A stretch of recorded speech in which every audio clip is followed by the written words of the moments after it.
Hello everyone, I am Assistant Professor Jayendra Patel from Mechanical Engineering Department, Mahatma Gandhi Institute of Technical Education and Research Center, Navsari. This is the lecture on the force measurement, and in this specific lecture we are going to understand about the hydraulic and pneumatic load cells. This is the third lecture on the force measurement, which is the part of the subject called mechanical measurement and the metrology. So for this specific lecture, we are going to learn the hydraulic load cell or say hydraulic force meter. We are going to understand the pneumatic load cell or pneumatic force meter, and finally we will be understanding the LVDT. Okay, so these are the three contents that we are going to learn in this lecture. So let us start with the very first content, which is known as the hydraulic force meter or say hydraulic load cell.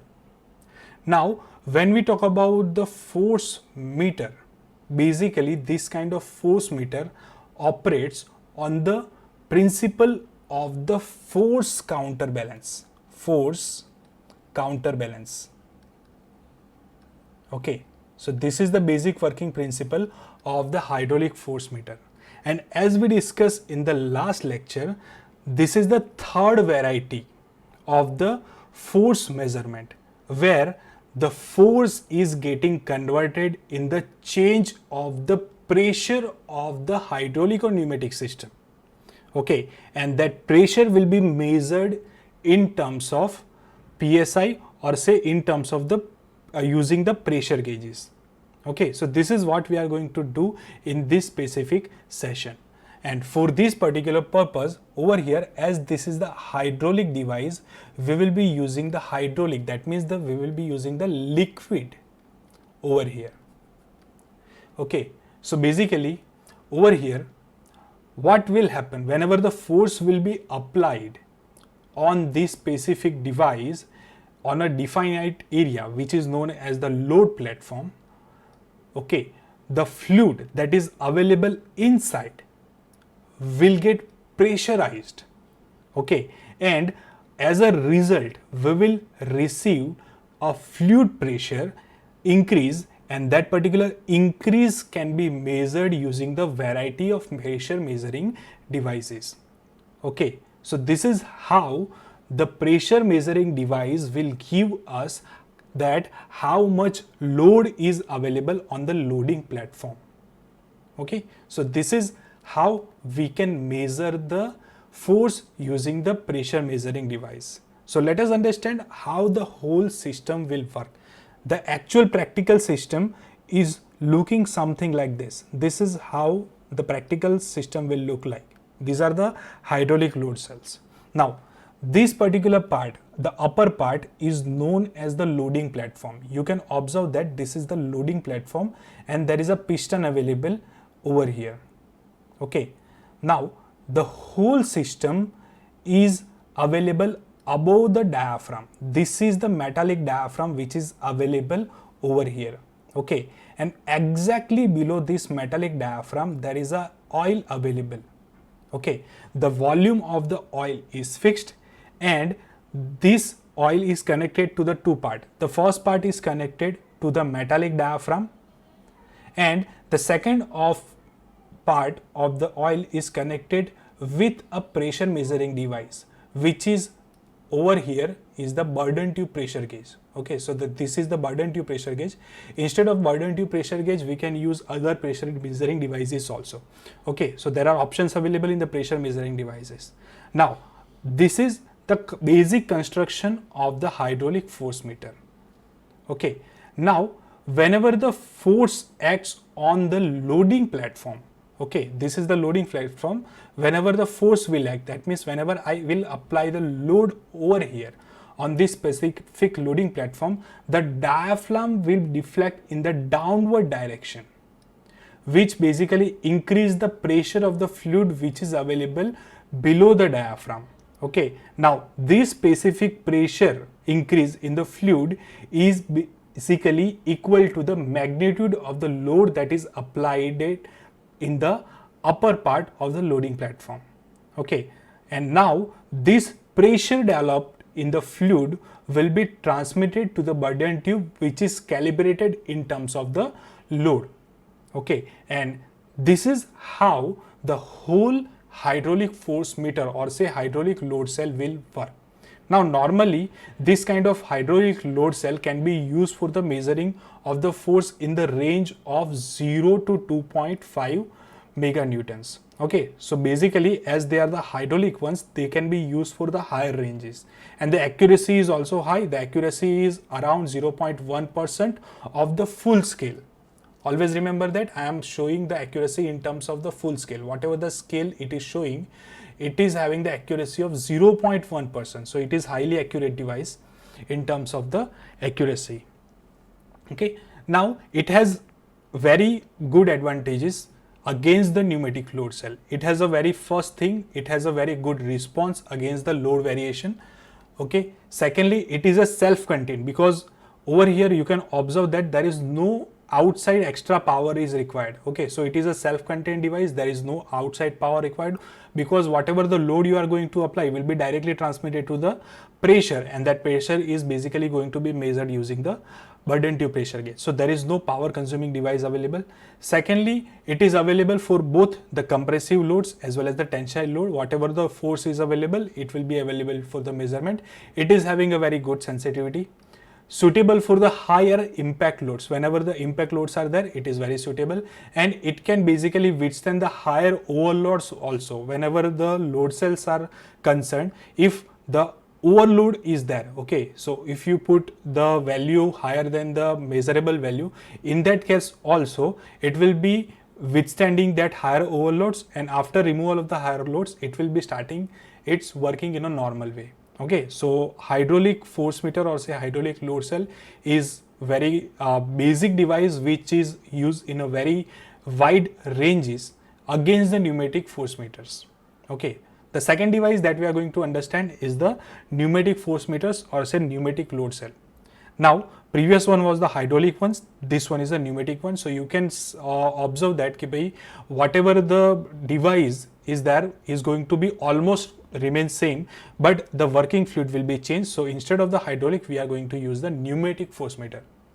Now what are the changes in this device? Let us understand. Very first thing, it operates on the almost same principle. The principle is the same. The downward force is basically balanced by the upward force of the air pressure.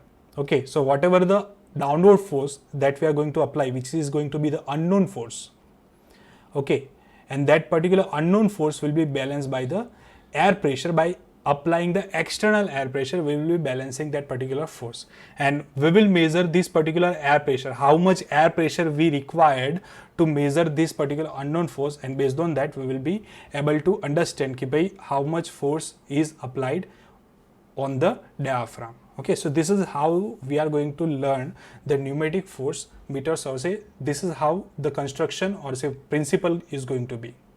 Now let us understand the construction of this particular pneumatic load cell. The load cell contains a diaphragm made of the flexible material which is available over here. You can observe this diaphragm. Okay, so this is the diaphragm which is made of the flexible material. Normally they are the metallic diaphragms. Okay, now the system of bleeding valve is there. This is the bleeding valve which is connected to the diaphragm. Okay, now over here you can observe that above the diaphragm we are having a loading platform where the load will be applied, and exactly below the diaphragm I am having the air chamber. This is the air chamber which is available inside the diaphragm, below the diaphragm. Now whenever the force is applied on this particular loading platform, what will happen? This diaphragm, the whole diaphragm will move in the downward direction, and parallelly with that the bleeding valve will also go in the downward direction. Now over here you can observe this chamber that there are total 3 openings in this particular chamber. Very first opening is the input from where the air supply will come. This is the compressed air supply that is going to be come from outside. The second opening, you can observe that exactly below the bleeding valve we are having the output of the air. This is the free output of the air. And the third opening is this one where we are going to measure the pressure of this particular chamber. Okay, so this is the pressure measuring device that will be applied over here. So whenever the load is applied on the system, the diaphragm will go in the downward direction, and with this particular diaphragm, the bleed valve will also go in the downward direction. And as it will go in the downward direction, it will close the opening of this particular chamber. Okay. Now, what will happen if I close the opening of this particular chamber? The air supply that is coming from the compressor will start to fill the whole chamber with some pressure. Okay, and as the pressure will rise in the chamber, the diaphragm will try to move in the upward direction. Okay, and as this diaphragm will try to move in the upward direction, with that this particular bleed valve will also try to go in the upward direction, and ultimately there will be one equilibrium condition will come where the bleed valve will get opened and the excess air that is coming from this particular air supply will directly go outside. Okay, so there will be some definite pressure available in the chamber, which can be measured using this particular burden tube pressure gauge or say manometer. Okay, so there are options available. We can measure using the burden tube pressure gauge, using the manometer. There are also some other options available by which we will be measuring this equilibrium pressure, and that particular equilibrium pressure will be calibrated in terms of the load that is applied on this particular plate, which can be indicated over here. Okay, so basically the same principle is there, minor changes are there. Okay, instead of the measurement of the hydraulic fluid, we are basically filling the whole air chamber with some definite pressure by which the equilibrium condition is obtained, and then we are going to measure the whole equilibrium condition pressure using the burden tube pressure gauge or say manometer. Okay, and this is how we will be measuring the pressure or say force that is applied on the loading plate using the pneumatic force meter or say pneumatic load cell. This is how the pneumatic force meter or pneumatic load cell will work. Now, there are some advantages, there are some disadvantages of this particular device. Very firstly, it is suitable for the hazardous condition whenever there are some explosive areas available, hazardous area available where the temperatures are too high. Okay, in that particular cases, the pneumatic load cell can be used. Secondly, it does not require any kind of specific transmitting system, so it can be directly used. And thirdly, it is relatively free from the temperature related errors. Okay, so these are the some of the advantages, but against that, very firstly, as it is a pneumatic device, it has a very poor response time. Second, the range of this particular instrument completely depends on the air pressure that you are going to apply on this particular system. Okay, and thirdly, as the air pressure is there, the very high air pressure source is also required. So compressor that you will require will be very high. Okay, so these are some of the inherent disadvantages of the pneumatic force meters. Okay, when we talk about hydraulic force meters and the pneumatic force meters, always remember that hydraulic force meters are all having more accuracy as well as the more power. Okay, so when we talk about the hydraulic force meter, you can go up to 2.5 meganewtons to 2 meganewtons, but when we talk about the pneumatic load cells, we can go up to 250 kilonewtons, and the accuracy of the system is also lower. Over here I am going to get to 0.5% accuracy of the scale. When we talk about the hydraulic cells, we can get 0.1% accuracy of the scale. Okay, so you can observe that pneumatic load cells and the hydraulic load cells are having its own advantages and their own disadvantages. Now, beyond that, if you want to measure the displacement of any kind of the system, there is one device available which is actually universally accepted and one of the mostly used device, which is known as LVDT. The full form of this particular device is linear variable differential transducer or linear variable differential transformer. Okay, now what this exactly device look like? This device basically looks like something this. You can observe that there is a cylinder available, okay, which is a stainless steel housing basically, okay, and inside that I am having a ferromagnetic core which is connected with this particular system. Okay, now what is the basic working principle exactly where this kind of device is used? Let us understand that. Now this device is basically helpful when I want to measure the displacements. Displacements means minor changes in the movement. Okay, so whenever I want to measure those kind of minor changes in the movement, in that case I will use LVDT. Okay, like if I have a metallic diaphragm over here, whenever I apply some pressure on this particular metallic diaphragm, what will happen? That particular metallic diaphragm will move in the outward direction. If I want to measure this displacement, I can put LVDT over here. Let me say I am having a spring available over here, and if I put any kind of weight on this particular spring, in that case what will happen? The spring will move in a downward direction. Okay, so in that case, if I want to measure how much downward direction it has moved, in that case I can use LVDT. In the same way, in the proving ring, in the last session we learned that by proving ring can be used for the higher weight measurement. But how to use? Whenever I apply some pressure on the proving ring, what will happen? The dimension of the vertical diameter will change, and I need to measure that value. So this is also a kind of displacement. Okay, so this displacement can also be measured using the LVDT. Now the question arises by how this thing can be done using the LVDT. So let us understand the basic principle of the working for the LVDT. This device is basically useful whenever I want to measure the static as well as the dynamic momentums. Okay, so what is the principle? The principle says that the load or say force is basically converted in form of the displacement. Okay, in terms of the displacement, very first conversion, yaad rakhjo. Remember that the force is converted in form of the displacement. Okay, by the mechanical transducer, which is the electrical diaphragm, very first thing. And that particular displacement over here, this particular displacement will come with the help of the ferromagnetic core available over here, which is called the primary transducer. And then the displacement is sensed by the LVDT called secondary transducer. Okay, so then this particular secondary transducer will sense that particular displacement. Okay, which represents the voltage changes concerning the force on the diaphragm.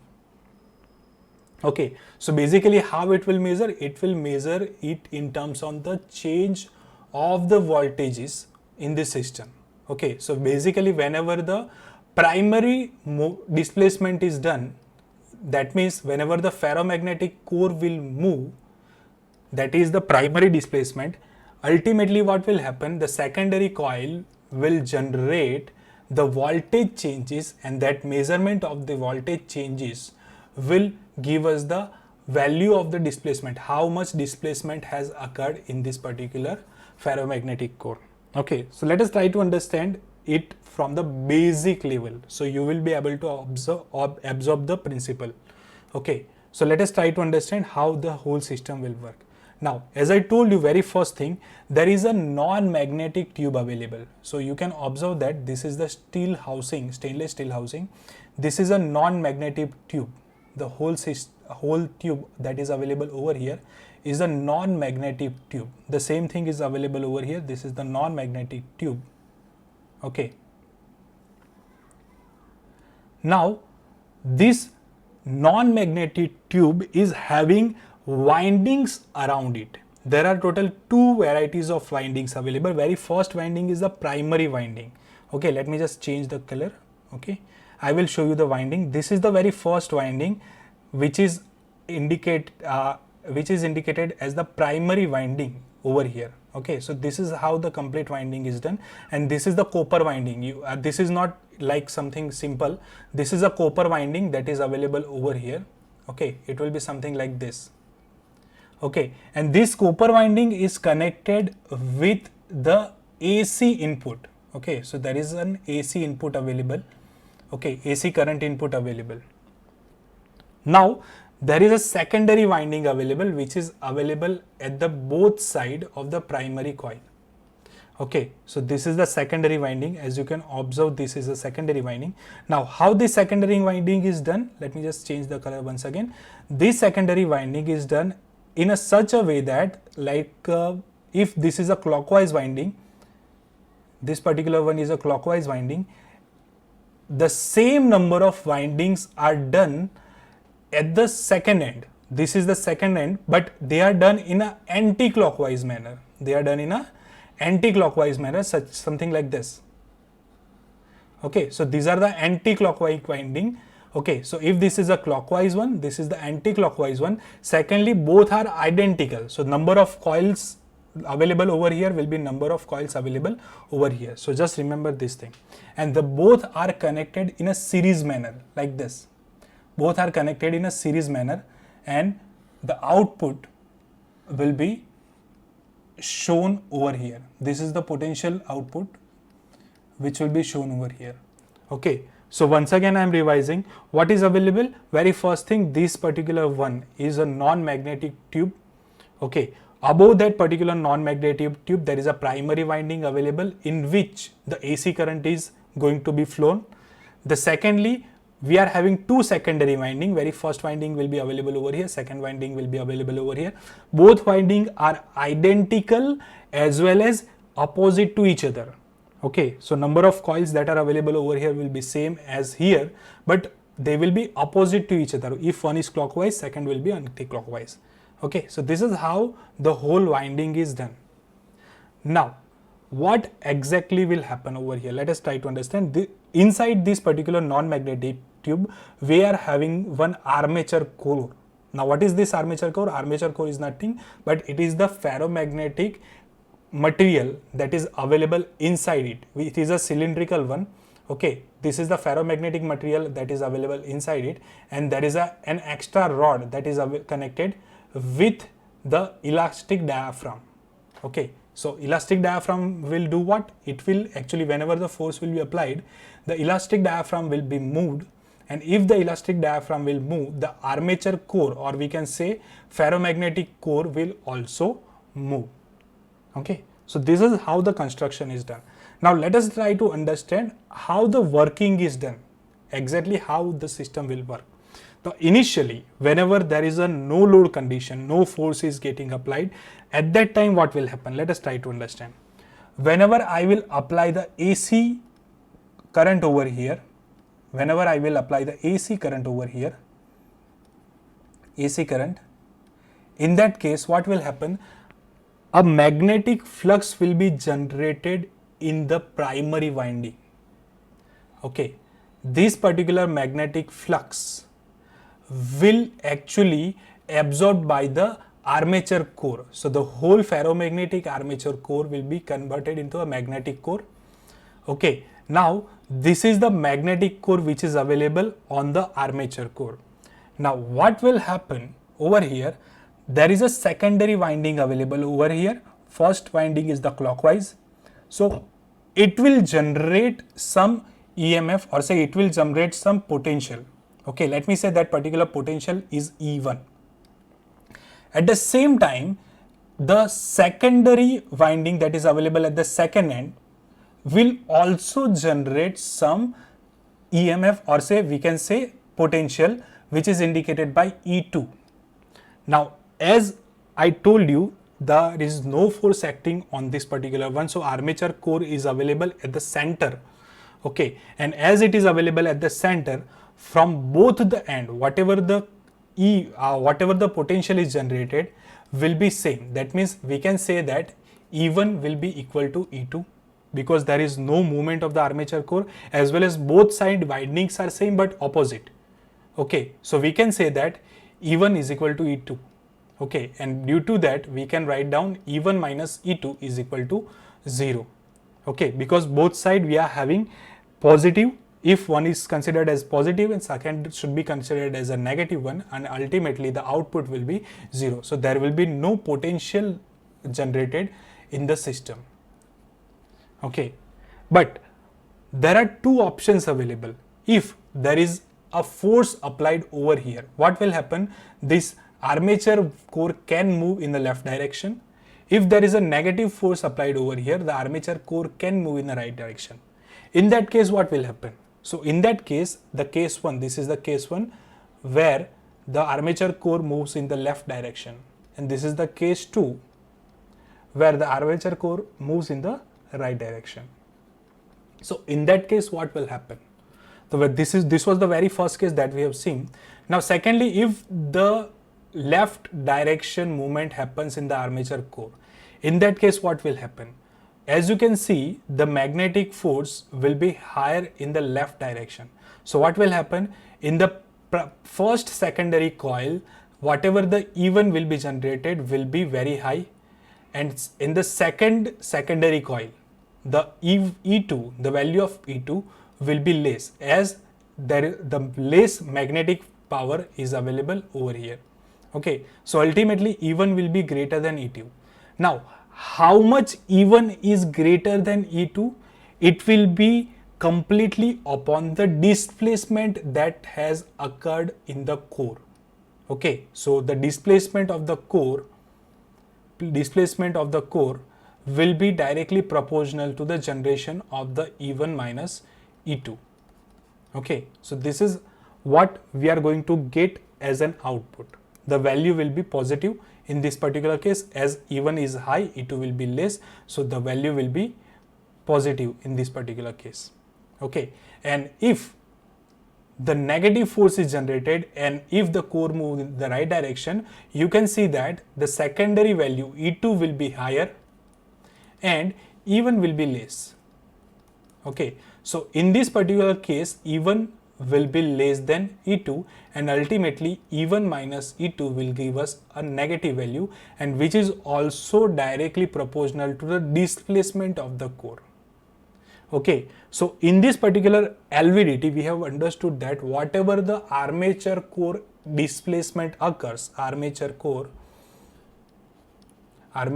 displacement occur, the system EMF is directly proportional to that. Okay, so if I say V0 is equal to E1 minus E2, in that case this particular V0 is directly proportional to the displacement of the armature core, and by using this particular relationship we can actually measure any kind of force displacement in terms of the voltage output using the LVDT. Okay, and the particular this instrument, or say particular this transformer or transducer, is normally used in a varieties of way because it has some of the very inherent advantages. Like very first one, it basically gives us the output very linearly. Okay, so the output is practically linear for the displacement of to 5 mm. Okay, so the graph will be a linear graph. That's why this one is very helpful to us. Secondly, the output is in terms of the very high voltage, so there is no need of the intermediate amplifier to amplify the output. Thirdly, it gives a very less sensitivity to the system. That's why, it gives a very high sensitivity to the system. So system is very sensitive to the displacement. Nextly, it has a very less friction, as there is a very less sliding contact. The hysteresis of the system is very less, therefore the repeatability of any kind of experiment will be very excellent. Secondly, it has a very low power consumption. It only consumes around 1 watt, so it has a very low power consumption, and it is very simple to construct and maintain. That's why the LVDT is one of the most common device that is being used in the system for the displacement measurement. But it has some of the disadvantages also, like it has a relatively large displacement requirement. So if the displacement of the system is larger, then the LVDT will give the more accurate results. Secondly, it has a temperature impact. As the temperature variation occurs, the LVDT must be calibrated based on that particular temperature variation, and it is not that much good in the dynamic measurement. Okay, so these are some of the limitations of the LVDT. So this is the end of this particular session. In the next session, we will be learning further about the force measurement devices. Till then, keep learning. Have a good day.